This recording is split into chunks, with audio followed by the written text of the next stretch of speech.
So you found that unconditional love that you had within the family was a basis for all of your relations with other people, the whole way you lived your life? Yes, it wasn't really until I started going to school, um, sort of like bigger school now, that when I was in the sort of juniors, it was very much a play and the school I went to was incredibly creative.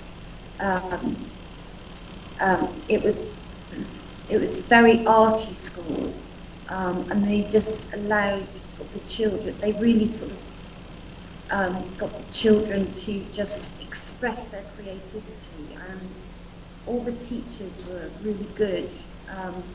They they never seemed to single anyone out.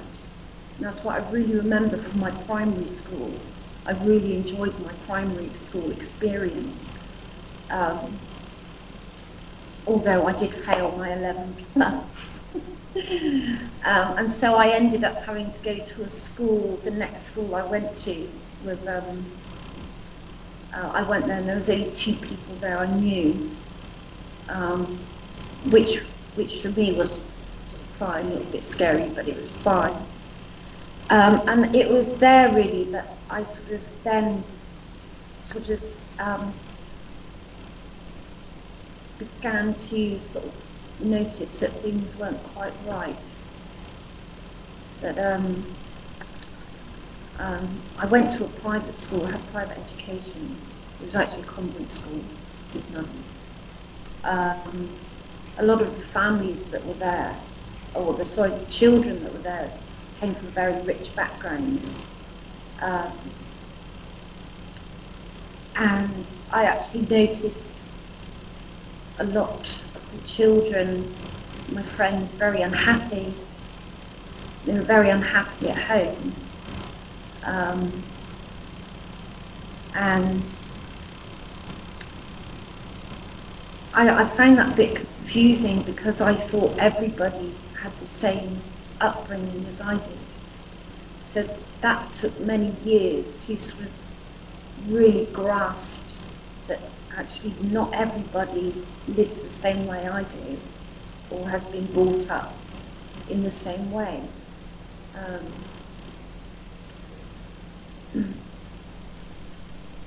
So did you find that began to motivate you to encourage others to live with unconditional love, to find unconditional love? But you were finding that you were giving people unconditional love, and that sort of set the tone really for everything that came after that. Well, it was interesting because, again, I didn't understand sort of conditional love because I'd not really experienced that from my family. When I started to make sort of friends at school, um, and,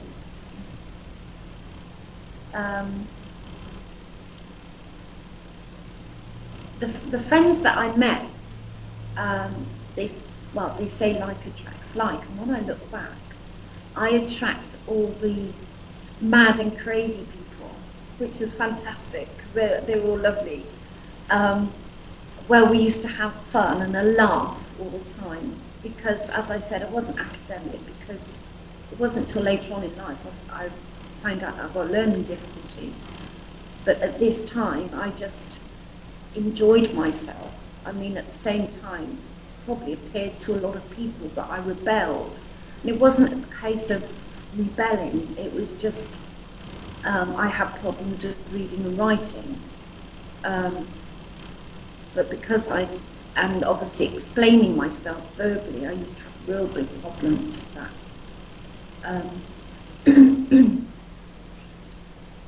But so it wasn't a question of I can do it, but I'm not going to.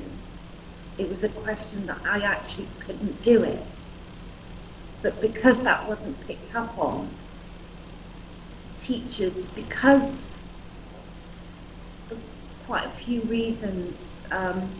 One, because I wasn't naturally an academic, so they tend not to focus on me. I mean, probably about the second, third year into my senior school, I was left out of a lot of things. The teachers actually missed me out because they just knew I wouldn't be able to answer anything. And also another reason why I was missed out at school was because my parents weren't extremely rich. They were just sort of comfortably rich, could just afford to send me to the private school. So the other children that did have parents that could afford them to be there, and then some, tend to be focused on more. So I was just left to be who I was. And what I found was my friends that I made in that time, they've all said to me at one point or another, I love being around you because you bring something out in me that I've never sort of realised I've had. Because I've just always allowed my friends to be themselves. You know, I've had a little bit of sometimes a misunderstanding, but it's always been cleared with my friends. This was back then. And so yes, unconditional love, as I've said, it's a part of who I am, and I've consciously known it all my life. It wasn't until probably a bit later on in life that I sort of recognised it to be that, but I knew it was a different kind of love to the love that I've seen outside of my family circle. It's almost like there's always been two ways of experiencing it. So, yeah, so that's the best way I can sort of describe that.